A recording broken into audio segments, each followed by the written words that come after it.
이때에 욥은 일어나 슬퍼하며 겉옷을 찢고 머리털을 민 다음에 머리를 땅에 대고 엎드려 경배하면서 이렇게 말하였다. 모태에서 빈손으로 태어났으니 죽을 때도 빈손으로 돌아갈 것입니다. 주신 분도 주님이시요 가져가신 분도 주님이시니 주님의 이름을 찬양할 뿐입니다. 이렇게 욥은 이 모든 어려움을 당하고서도 죄를 짓지 않았으며 어리석게 하나님을 원망하지도 않았다. 아멘, 아멘. 네, 오늘은 첫 번째 시간 깨어짐. 네, 이번엔 우리 어메이징 그레이스 집회 주제가 깨어짐이죠. 깨어짐. 네, 브로큰니스, 깨어짐. 제 이제 어떤 권사님이 저에게 이제 이 책을 선물로 주셨습니다. 이 책 제목이 이제 브로큰니스, 깨어짐이라는 책인데 제가 이렇게 누가 이 책을 지었나 봤더니 제가 좋아하는 목사님이셨습니다. 론 솔로몬 목사님이 지은 책을 저에게 선물로 주셔가지고 제가 읽어보니까 너무 좋은 내용들이 많이 담겨져 있었습니다. 저는 하와이에 있을 때 이 론 솔로몬 목사님의 설교를 아주 자주 보고 자주 들었습니다.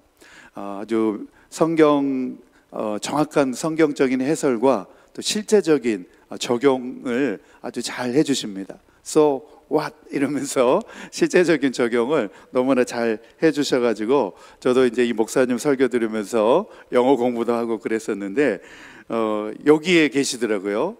네, 맥클린 바이블 처치 담임 목사님으로 계시더라고요. 그래서 저도 너무나 존경하고 좋아하는 목사님입니다. 그래서 이번 1주간 동안 집회 이 책에 보면 총 6챕터가 있는데 우리 5일 동안 진행되기 때문에 1과부터 우리 5가 챕터까지만 진행하고 마지막 챕터는 그냥 읽어보시면 좋겠습니다. 그래서 이 깨어짐에 대한 주제에 대해서 좀 더 관심 갖고 또 알아가기 원하시는 분은 이 서점에 있습니다. 네, 서점에 있으니까 이 책을 구입하셔가지고 한번 읽어보시면 너무나 도움이 많이 될 것 같습니다. 그래서 이번 1주간 동안 이 책에 있는 주된 내용을 토대로 해가지고 말씀을 살펴보려고 합니다. 첫 번째로 하나님은 왜 우리에게 고통과 고난이 일어나도록 허락하시는가 이런 물음입니다. 우리가 신앙생활 하면서도 종종 마주하게 되는 그러한 궁금증이고 질문이죠. 하나님을 잘 믿는데 이런 고난이 왜 나에게 주어졌을까? 나에게 찾아왔을까? 라고 하는 고민은 누구나 다 한 번쯤은 해보셨을 것입니다. 성경에서는 이거를 전문 용어로 무엇이라고 정의하냐면 신정론이라고 그럽니다. 신정론. 하나님은 누구신가라고 하는 그 신학적인 주제입니다. 성경 전체를 읽어보더라도 하나님이 고통을 무의미하게 허락하지 않으시고 그 안에 하나님의 선하신 목적과 구속 계획을 반드시 담고 있다고 하는 사실을 성경 전체에서 말하고 있습니다. 저도 신학생 시절에 참 힘들고 마음이 어려운 때가 있었습니다. 너무나 마음이 힘들고 어렵고 그런 때에 제 책꽂이에 이 책이 하나 있었습니다. 고 오카는 목사님이 쓰신 책이었는데 고통을 다루시는 하나님의 손길이라고 하는 책이 제 책꽂이에 꽂혀 있었습니다. 꽂아만 놓고 그동안 읽지는 않고 있다가 이제 너무 마음이 힘들고 고난 가운데서 지치고 어려우니까 그 책이 이제 제 눈에 들어온 겁니다. 그래서 그 책을 꺼내가지고 책상에 앉아가지고 그 책을 이렇게 단숨에 읽었는데 그 책을 읽고 나서 고통에 대해서, 고난에 대해서 너무나 이렇게 하나님이 주시는 은혜가 제 마음 가운데 있어서 제가 그 고통을 잘 이겨냈던 기억이 떠오릅니다. 오카네 목사님께서 이 고통을 다루시는 하나님의 손길이라고 하는 책에서 몇 가지를 아주 중요하게 말씀하고 있습니다. 고통은 단순한 불행이나 또 피해야 될 사건으로 보지 않고 하나님을 사랑하시는 그 사람을 빚으시는 가장 정교한 손길이다. 이렇게 고통을 이해하고 있습니다. 그래서 첫 번째로 고통은 제거해야 될 장애물이 아니라 하나님이 우리를 다루시는 공방이다. 공방 아시죠? 네, 이렇게 조각하고 그림 그리고 그런 공방을 이라고 말합니다. 하나님은 우리의 성품을 고난을 통하여서 다루시고 또 믿음을 순수하게 만들고 무너진 의지를 바로 세우는 과정으로 이 고난을 도구로 사용하신다는 겁니다. 두 번째로 하나님은 고통을 허락하시지만 결코 그렇게 그냥 내버려 두지 않으신다는 겁니다. 고통의 시간 속에서 하나님이 이 고난을 우리에게 허락하심으로 말미암아 하나님과 우리가 더 가까워지는 시간이라는 겁니다. 그리고 우리가 스스로는 절대 배울 수 없는 겸손을 이 고난을 통하여서 배울 수 있도록 해주신다는 겁니다. 정말 그렇죠? 네, 고난이 옴으로 인하여서 우리가 겸손을 배우게 되고 그리고 하나님을 의존하는 법을 비로소 이 고난을 통해서 배우게 됩니다. 세 번째로 고통은 궁극적으로 우리를 예수님을 닮은 사람으로 빚어가시는 하나님의 거룩한 도구라는 겁니다. 그래서 그분의 목적이 우리를 힘들게 하는 데 목적이 있는 것이 아니라 우리를 변화시키고 우리를 새롭게 거듭나도록 하는 데 있어서 이 고난이라고 하는, 고통이라고 하는 도구를 하나님은 적절하게 사용하신다는 것입니다. 그래서 이 오카노 목사님은 고통은 하나님의 관심의 증거입니다, 이렇게 말씀하고 있습니다. 정말 그렇습니다. 고난이 찾아오게 되면 우리가 하나님을 생각하게 되고 하나님께 더 가까이 나아가게 되면서 하나님이 우리를 향하신 그 뜻이 무엇인지를 묵상하게 되는 것 같습니다. 그리고 고난을 통하여서 하나님께서 우리를 쓰시기 위해서 만지시는 자에게 반드시 이런 고난을 허락하신다라고 정의하고 있습니다. 제가 몇 주 전에 새벽 예배 때에도 이제 그런 이야기를 나눈 적이 있습니다.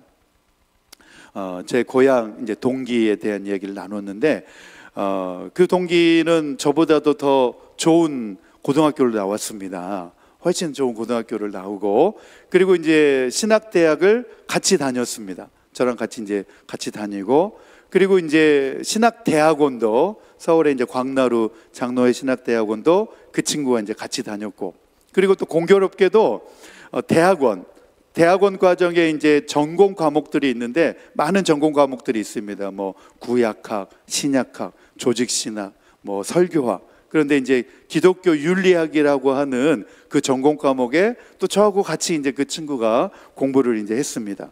그래서 제가 볼 때도 이 친구는 참 아는 것도 많고 똑똑하고 그런 참 친구입니다. 그래서 제가 이제 그 친구랑 참 친하게 지냈는데 제가 이제 몇 주 전에 이제 SNS에 올라오는 글을 보면서 너무 충격을 받았습니다. 이 친구가 갑자기 그 글을 올린 겁니다. 이제 목사를 내려놓으려고 합니다. 그리고 이제 내년 봄 노회 때 면직이 될 것 같습니다. 그렇게 이제 그 두 문장을 이렇게 딱 올린 겁니다.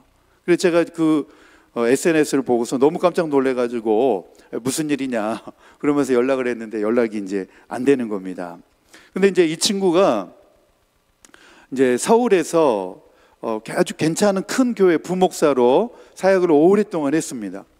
정말 괜찮은 큰 교회 부목사로 이제 사역을 오랫동안 하다가 왠지 이제 무슨 생각에 그 부목사직을 내려놓고 일하는 목사다라고 하면서 이제 새로운 시대에 새로운 패러다임의 목회를 한번 시작해 봐야 되겠다.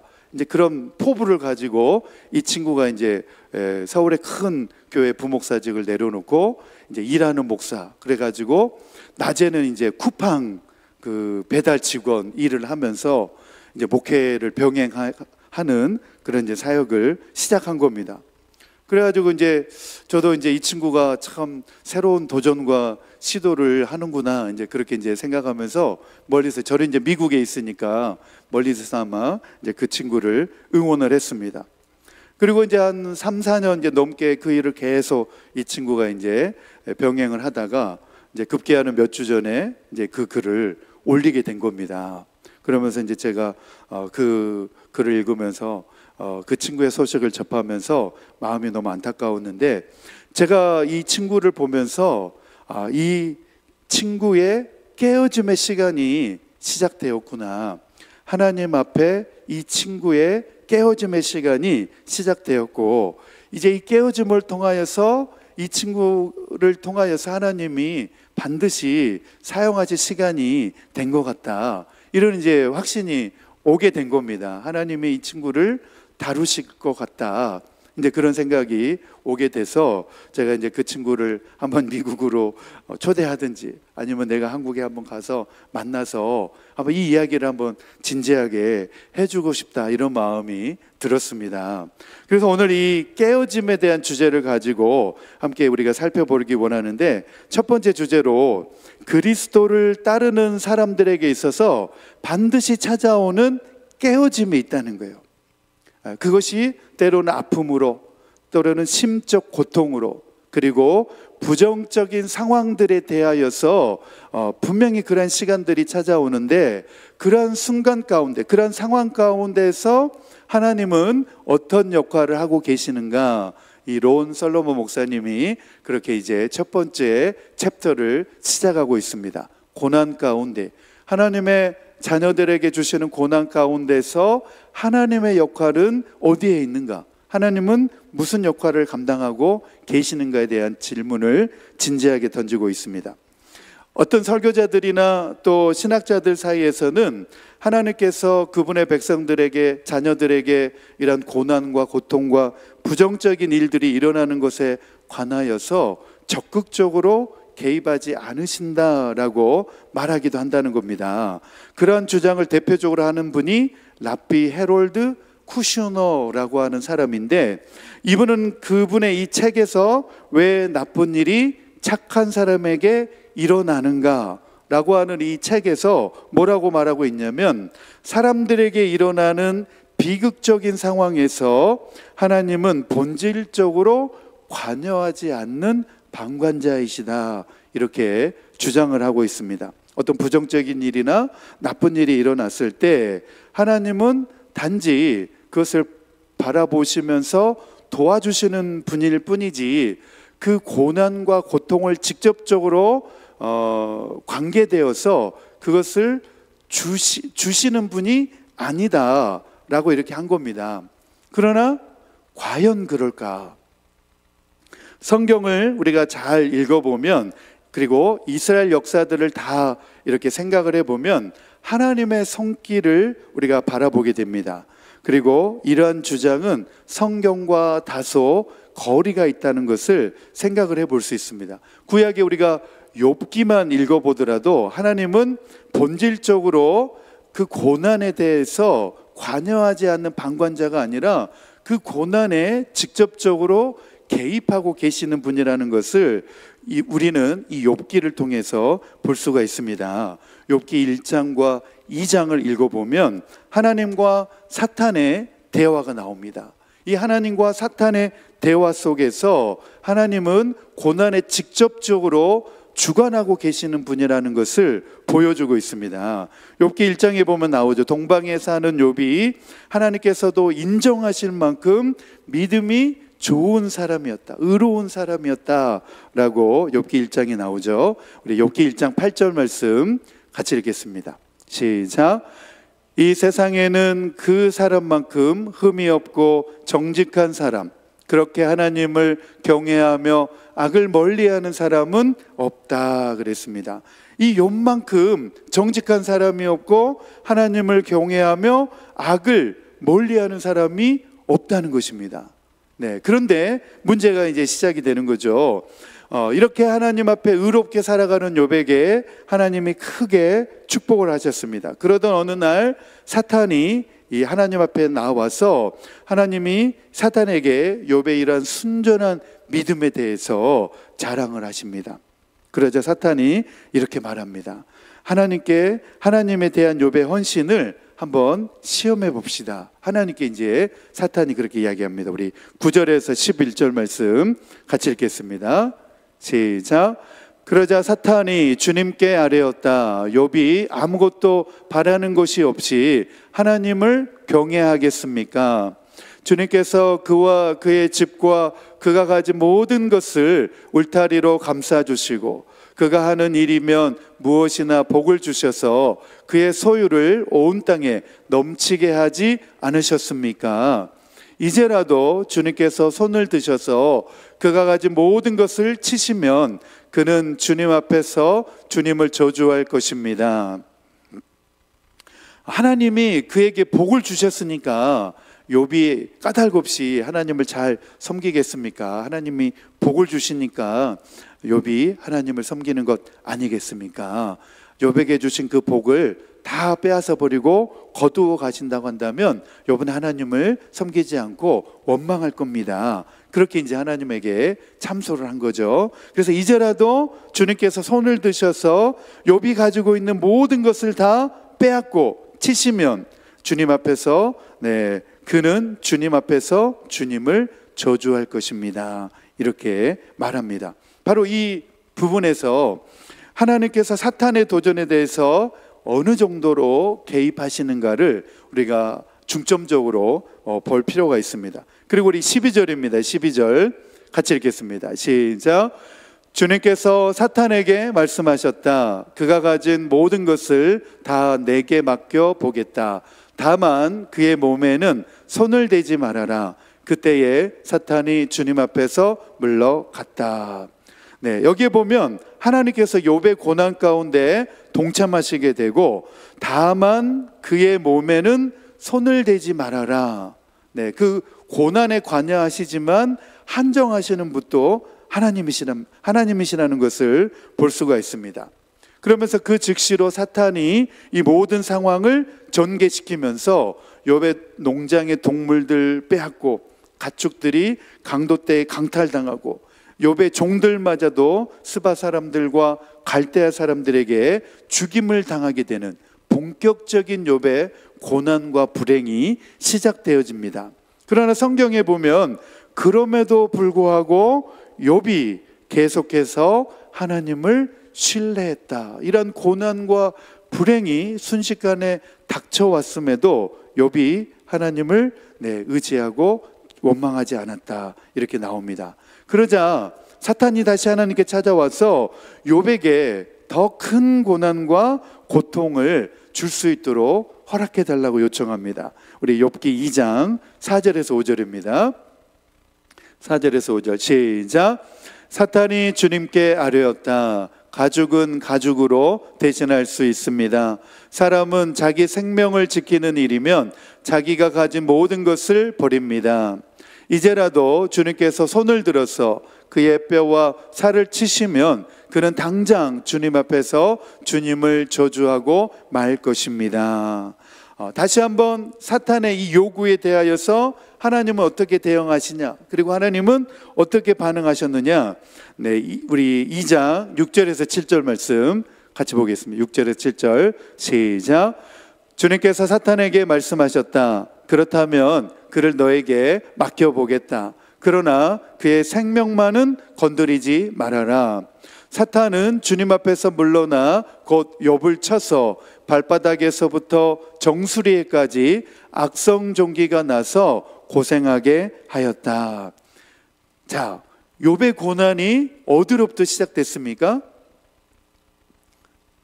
직접적으로는 사단이 지금 주고 있지만 그 사단이 주는 것을 누가 지금 허락하신 겁니까? 하나님도 지금 허락하셨습니다. 그렇기 때문에 우리가 욥이 지금 당하고 있는 모든 불행과 이 고통은 하나님이 허락하셨다라고 우리는 성경의 많은 내용을 통해서, 이 많은 구절들을 통해서 우리가 생각을 해볼 수 있습니다. 이 욥의 비극적인 상황과 이 고난을 매개체로 해서 종합적으로 성경은 다음과 같은 주제들을 우리에게 말씀하고 있습니다. 첫 번째로 욥에게 실제로 비극과 손실을 입힌 것은 사탄이었습니다. 두 번째로 이런 식으로 욥을 학대하고 상처를 입히는 것은 사탄의 욕망과 생각이었습니다. 세 번째, 이 모든 일을 행하여 하나님에 대한 욥의 신뢰를 무너뜨리려고 하는 것도 사탄의 의도였습니다. 그리고 네 번째, 사탄이 그의 계획을 수행하는 데 사용한 것이 강도떼, 그리고 악천후와 같은 세상에 있는 도구들이었다는 거예요. 그러나 다섯 번째로 전능하신 하나님이 사단이 사용하는 이 모든 것을 다 하나님도 아셨고 검토하셨고 하나님께서 승인하지 않은 채 욥에게 행해진 일이 아무것도 없었다는 겁니다. 욥에게 지금 당하고 있는 이런 모든 고난과 비극적인 상황들은 하나님의 승인 가운데서 다 그가 지금 받고 있다는 것입니다. 무슨 말이냐? 종합적으로 사탄이 욥의 삶의 부정적인 삶을 초래한 것은 사실이지만 그것을 승인하신 분이 하나님이시라는 거예요. 이 사실을 우리가 이 욥기의 말씀 가운데서 잘 찾아야 되고 잘 생각을 해야 됩니다. 욥의 삶 속에 일어난 모든 고난과 재난의 직접적인 실행자는 사탄이었지만 그 권한, 사탄에게 그 권한을 부여해 주신 분이 누구셨느냐? 하나님이셨다는 거예요. 고난에 허락하신 분이 하나님이셨다는 거예요. 이런 관점과 이해 속에서 욥기의 교훈이 나오게 됩니다.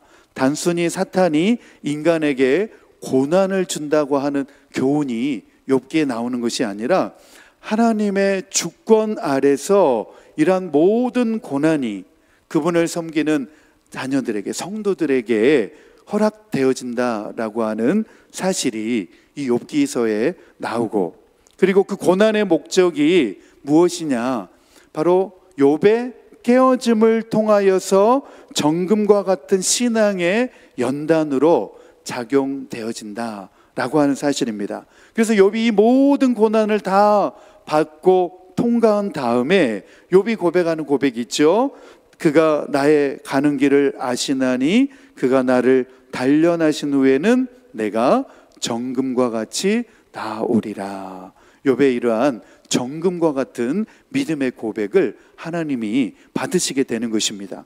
마찬가지로 욥 자신도 이러한 부정적인 상황을 자신에게 허락하신 분이, 자신에게 보내신 분이 하나님이시라고 욥은 철저하게 믿었고 그렇게 생각하면서 욥의 친구들과도 계속해서 그렇게 변론을 이어갑니다. 하나님의 분명한 목적에 욥은 한 걸음 더 가까이 나아갈 수 있었다라고 볼 수 있습니다. 그것이 무엇이냐? 바로 욥의 깨어짐이라는 것입니다. 고난, 고통, 비극적 상황을 통하여서 그 깨어짐을 통하여서 우리가 하나님께 더욱 가까이 나아가고 정금과 같은 믿음으로 하나님 앞에 고백되어진다는 것입니다. 우리 욥기 1장 21절 22절 다시 한번 우리 읽겠습니다. 21절 22절 시작. 이렇게 말하였다. 모태에서 빈손으로 태어났으니 죽을 때도 빈손으로 돌아갈 것입니다. 주신 분도 주님이시요 가져가신 분도 주님이시니 주님의 이름을 찬양할 뿐입니다. 이렇게 욥은 이 모든 어려움을 당하고서도 죄를 짓지 않았으며 어리석게 하나님을 원망하지도 않았다. 욥이 하나님을 원망하지 않을 수 있었던 중요한 비결이 이 고난을 하나님이 지금 허락하시고 주신 분도 주님이시요 가져가시는 분도 주님이시니 주님의 이름을 찬양합니다 라고 고백하는 믿음을 가졌기 때문에 욥은 이 모든 어려움을 당하고서도 어리석게 하나님을 원망하지 않았다는 것입니다. 여기에 아주 결정적인 믿음의 비결이 들어있는데, 우리가 믿음 생활 잘 하다가도 어려움이 생기고 고난이 찾아오고 마음의 불행이 생기게 될 때에 우리는 너무나 쉽게 하나님을 원망하는 자리로 내려가게 되는 것을 볼 수가 있습니다. 바로 이 고난을 허락하시는 분, 고난의 주관자가 누구인지를 알지 못하기 때문에 우리가 너무나 쉽게 그 원망의 자리로 우리가 빠진다는 것입니다. 그리고 욥은 뭐라고 말하냐면 우리가 누리는 복도 하나님께로부터 받았는데 어찌 재앙이라고 해서 못 받는다 하겠소. 그리고 더 나아가서 욥기 13장 15절에 이렇게 말합니다. 하나님이 나를 죽이려고 하셔도 나로서는 잃을 것이 없다. 그러나 내 사정만은 하나님께 아뢰겠다. 이처럼 욥은 철저하게 하나님의 주권을 인정하는 믿음을 가지고 반응하고 있는 것을 볼 수가 있습니다. 그래서 자신의 삶에 일어나고 있는 모든 재앙과 이런 불행들, 이런 모든 것을 알면서도 자신의 그 고난의 중심에 누가 계신 것을 알았냐면 하나님이 계신다고 하는 사실을 파악을 했다는 거예요. 사랑하는 성도 여러분, 우리의 고난의 중심에 하나님이 계신다라고 하는 사실을 우리도 분명하게 알아야 된다고 하는 사실입니다. 우리 욥기 16장 7절에서 우리 14절 말씀, 우리 욥이 뭐라고 고백합니까? 보세요. 이렇게 가로쳐 놓은 게 있습니다. 7절에서 14절 우리 같이 읽겠습니다. 시작. 주님께서 나를 기진맥진하게 하시고 내가 거느리고 있던 자식들을 죽이셨습니다. 주님께서 나를 체포하시고 주님께서 내 적이 되셨습니다. 내게 있는 것이라고는 피골이 상접한 앙상한 모습뿐입니다. 이것이 바로 주님께서 나를 치신 증거입니다. 사람들은 피골이 상접한 내 모습을 보고 내가 지은 죄로 내가 벌을 받았다고 합니다.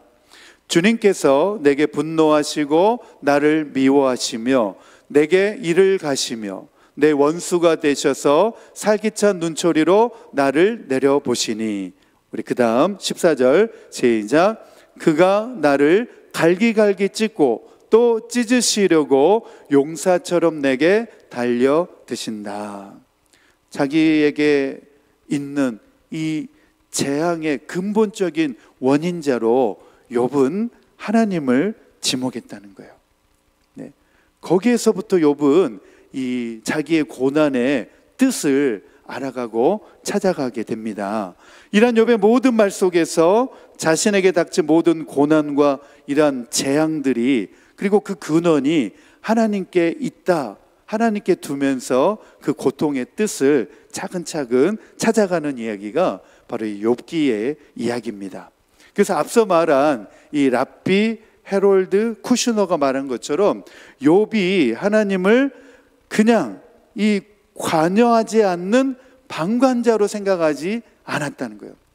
하나님은 나의 고난에 대해서 왜 바라만 보고 계시는가, 그렇게 하나님을 방관자로 보지 않았다는 겁니다. 그렇기 때문에 욥이 그러한 재난을 당하면서도 이 고난의 직접적인 그 중심에 하나님이 계신다라고 한 사실을 욥이 확신하고 믿었기 때문에 그러한 대재앙과 불행 가운데서도 욥이 헤쳐 나갈 수 있게 된 것입니다. 욥은 자신에게 발생한 모든 이러한 재난과 이 불행한 상황 가운데 있어서 하나님께서 관여하고 계신다라고 하는 사실을 확신했습니다. 비록 자신의 생각으로는 이런 모든 고난들이 왜 자기에게 주어졌는지 자기의 이해력으로는 절대 이해할 수 없는 이유이기도 했지만 하나님께서 자신에게 이 모든 일을 행하고 계신다라고 하는 그 확신만큼은 붙들고 있었기 때문에 그 고난 가운데서 또 그 통찰력으로 그 고난을 그는 헤쳐 나갈 수가 있었던 것입니다. 욥의 경우와 비슷하게 하나님께서 고난과 어려움을 주관하고 그 안에서 하나님의 뜻과 목적을 이루신다라고 확신했던 성경의 인물이 또 있습니다. 바로 그가 누구였냐면 다윗입니다. 다윗은 숱한 어려움과 공경에 처했습니다. 그때마다 하나님께 달려나가서 이 고난에 대하여서 하나님께서 구원해 주시라고 숱하게 하나님께 요청하고 있는 것을 볼 수가 있습니다. 그러한 요청이 시편에 보면 수없이 나옵니다. 우리 시편 44편 우리 9절에서 우리 19절인데 같이 한번 읽겠습니다. 우리 다윗도 이 고난의 원인자를 주님이라고 지목하고 있죠. 같이 읽겠습니다. 시작. 그러나 이제는 주님께서 우리를 버려 치욕을 당하게 하시며 우리 군대와 함께 출전하지 않으셨습니다. 주님께서 우리를 적에게 밀려나게 하시니 우리를 미워하는 자들이 마음껏 우리를 약탈하였습니다. 주님께서 우리를 잡아먹길 양처럼 그들에게 넘겨주시고 여러 나라에 흩으셨습니다. 주님께서 주님의 백성을 헐값으로 파시니 그들을 팔아 이익을 얻는 것이 아무것도 없습니다. 주님께서 우리를 이웃의 조롱거리로 만드시고 주위 사람들의 조롱거리와 웃음거리로 만드십니다. 주님께서 우리를 여러 나라의 이야기거리가 되게 하시고 여러 민족의 조속거리가 되게 하십니다. 내가 받은 치욕이 온종일 나를 따라다니고 부끄러워서 얼굴을 들 수조차 없습니다. 그러나 주님께서는 우리를 승냥이의 소굴에다가 밀어 넣으시고 깊고 깊은 어둠으로 덮으셨습니다. 네. 다윗이 지금 뭐라고 고백합니까? 이 모든 어려움과 이 치욕과 고난이 누구에게부터 온 거라고 고백하고 있습니까? 주님께로부터. 주님께서 그렇게 하셨다라고 말합니다. 그렇기 때문에 이러한 고난과 부정적인 상황들에 대해서 그 역시도, 다윗 역시도 잘 이해가 되지 않았습니다. 왜 주님께서 이런 고난들을 우리에게 허락하시는가? 그러나 다윗은 이런 부정적인 상황들이 비록 이해되지 않고 설명이 되지 않지만 그 상황을 직접적으로 하나님과 연관시켰다는 것입니다. 하나님과 연관시켜서 그 고난의 뜻을 찾아가려고 애썼다는 것입니다.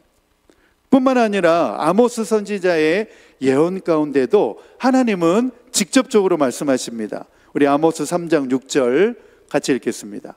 시작. 성읍 안에서 비상나팔이 울리는데 사람들이 두려워하지 않겠느냐? 어느 성읍에 재앙이 덮치면 그것은 주님께서 하시는 일이 아니겠느냐? 네, 어느 성읍에 재앙이 임하게 되면 그것은 누가 하신다는 거예요? 주님께서 하시는 일이라는 겁니다. 그 재앙도 주님께서 내리신다는 것입니다. 재난이 성읍에 닥친 이유나 그 재난을 일으킨 정확한 도구가 무엇이든지 간에 궁극적으로 하나님이 그 재난을 일으키신 주인공이다라고 아모스 선지자가 예언하고 있습니다. 이사야 선지자도 이사야서의 많은 예언 가운데서 하나님은 온 우주와 그 안에 있는 모든 사건에 대하여서 경이로운 주권을 행사하시는 분이시다 이렇게 말하고 있습니다. 우리 이사야 44장 24절 같이 읽겠습니다. 시작. 너의 구원자 너를 모태에서 만드신 주님께서 말씀하신다. 내가 바로 만물을 창조한 주다. 나와 함께한 이가 없이 나 혼자서 하늘을 폈으며 땅도 나 홀로 넓혔다. 나는 주다. 나밖에 다른 이가 없다. 나밖에 다른 신은 없다. 내가 비록 나를 알지 못하였으나 나는 너에게 필요한 능력을 주겠다. 그렇게 해서 해가 뜨는 곳에서나 해가 지는 곳에서나 나밖에 다른 신이 없음을 사람들이 알게 하겠다. 나는 주다. 나밖에는 다른 이가 없다. 나는 빛도 만들고 어둠도 창조하며 평안도 주고 재앙도 일으킨다. 나 주가 이 모든 일을 한다. 아멘. 빛도 만드시지만 어둠도 하나님이 만드신다는 것입니다. 그리고 평안도 주고 재앙도 주신다는 겁니다. 바로 그 일을 하시는 분이 바로 창조주 하나님이시다라고 이사야의 예언을 통해서 밝히고 있습니다. 구약에만 이렇게 나와 있느냐? 신약에도 나와 있습니다. 사도 바울은 그리스도를 따르는 삶 가운데서 겪게 되어지는 비극, 고통, 삶의 고난의 문제에 대해서 자신의 경우를 이야기하면서 직접적으로 말하고 있습니다. 우리 고린도후서 12장 7절에서 9절 말씀 같이 읽겠습니다. 시작. 내가 받은 엄청난 계시들 때문에 사람들이 나를 과대평가할지도 모릅니다. 그러므로 내가 교만하게 되지 못하도록 하나님께서 내 몸에 가시를 주셨습니다. 그것은 사탄의 하순이라고 할 수 있는데 그것으로 나를 치셔서 나로 하여금 교만해지지 못하게 하시려는 것이었습니다. 나는 이것을 내게서 떠나게 해달라고 주님께 3번이나 간청하였습니다. 그러나 주님께서는 내게 이렇게 말씀하셨습니다. 내 은혜가 내게 족하다. 내 능력은 약한 데서 완전하게 된다. 그러므로 그리스도의 능력이 내게 머무르게 하기 위하여 나는 더욱더 기쁜 마음으로 내 약점들을 자랑하려고 합니다. 지금 이 사도 바울은 자신에게 자신의 몸에 가시가 있다라고 말하고 있습니다. 하나님께서 내 몸에 가시를 주셨습니다 라고 이렇게 고백하고 있습니다. 그 육체의 가시에 대하여서 많은 주석학자들이 어떤 풍토병이나 때로는 그 눈에 안지를 갖게 되었다라고 해석하기도 합니다. 그것이 무엇이 되었든지 상관없이 사도 바울이 자신에게 지금 닥쳐있는 이 육체의 가시의 문제를 어떻게 보고 해석했는지가 너무나 중요합니다. 이 육체의 가시를 누가 주셨느냐?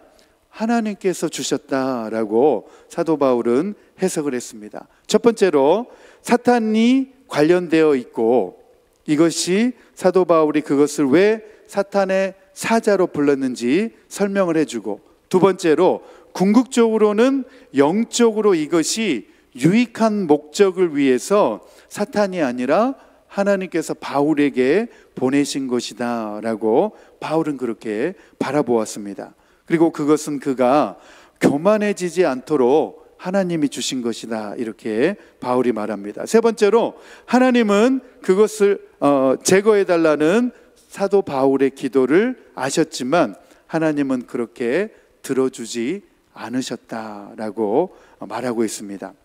이렇게 이 신구약 성경의 모든 내용들을 다 종합해 보면 우리 모든 이 성도들에게 다가오는 고난과 고통의 문제에 있어서 최종적인 결정을 내리시는 분이 누구시냐?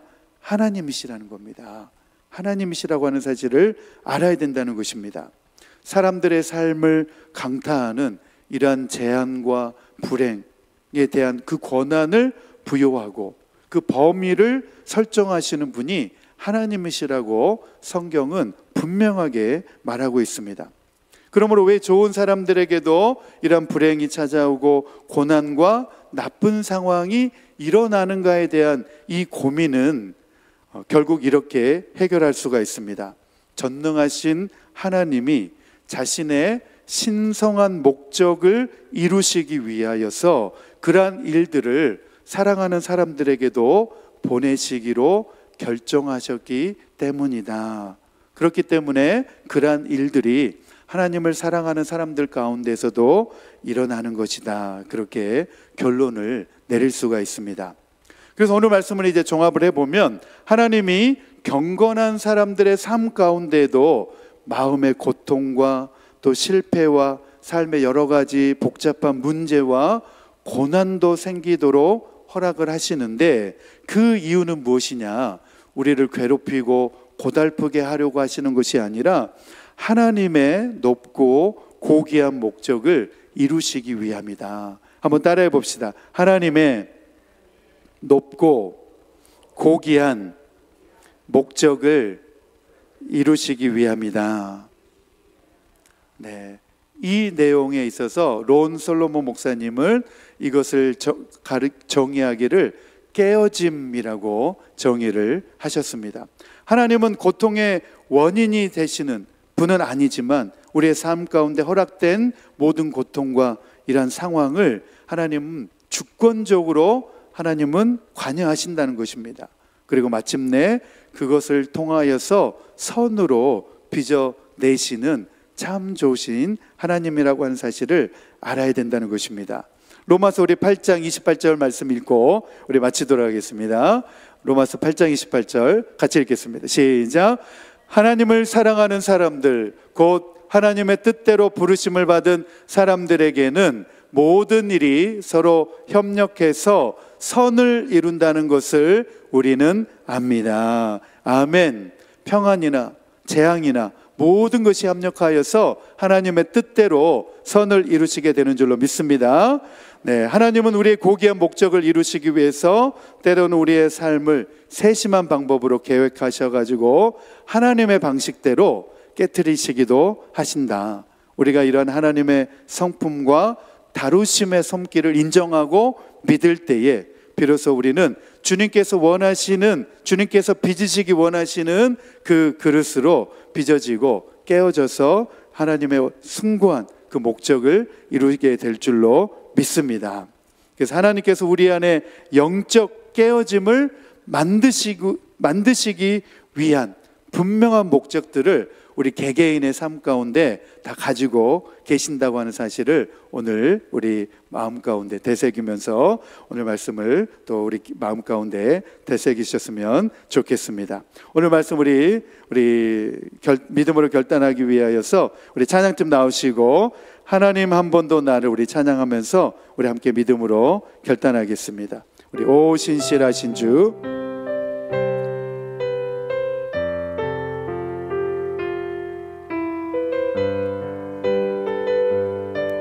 하나님 한 번도 나를,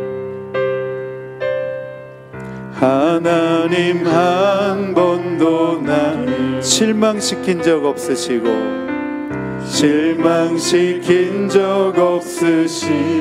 언제나 공평과 은혜로 나를 지키셨네. 오 신실하신 주, 오 신실하신 주, 오 신실하신 주, 내 너를 떠나지도 않으리라, 내 너를 버리지도 않으리라. 약속하셨던 주님, 그 약속을 지키사 이후로도 영원토록 나를 지키시리라 확신하. 지나온 모든 세월들 돌아보아도 그 어느 것 하나 주의 손길, 그 어느 것 하나 주의 손길 안 미친 것 전혀 없네. 오 신실하신 주, 오 신실하신 주, 오 신실하신 주, 내 너를 떠나지도 않으리라, 내 너를 버리지도 않으리라. 약속하셨던 주님, 그 약속을 지키사 이후로도 영원토록 나를 지키시리라. 우리 두 손을 가슴에 모으고 오 신실하신 주, 오 신실하신 주, 우리 두 손을 가슴에 모으고 우리 눈을 감고 함께 우리 고백합니다.